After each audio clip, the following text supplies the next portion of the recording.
அருமை நண்பர்களே, தல அஜித் பார்த்தீங்கன்னாக்கா பொதுவாக தெலுங்கு படங்கள் தான் அதிகமாக தமிழ் ரீமேக் செய்யப்படும். இந்நிலையில் தற்போது இந்த ட்ரெண்டுக்கு மாறி இருக்கிறது.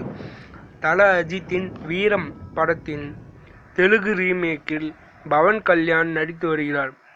கட்டம் மராயுடு என்று பெயர் வைக்கப்பட்டிருக்கும் இப்படத்திற்கு மார்ச் இறுதியில் வெளியாகிறது என்று அறிவிக்கப்பட்டுள்ளது. இதனைத் தொடர்ந்து தல அஜித்தின் வேதாளம் படம் தெலுங்கில் ரீமேக் செய்ய உள்ளனர். அஜித்தின் என்னை அறிந்தால் கன்னடத்தில் டப் செய்யப்பட்டிருக்கிறது. அஜித்தின் தற்போது நடித்து வரும் விவேகம் படத்தையும் ஹிந்தியில் வெளியிட பல்வேறு நிறுவனங்கள் ஆர்வம் காட்டி வருகின்றன.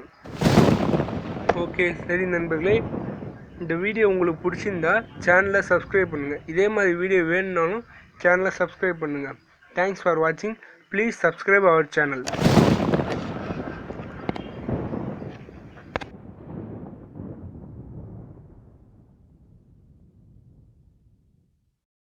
Drop it.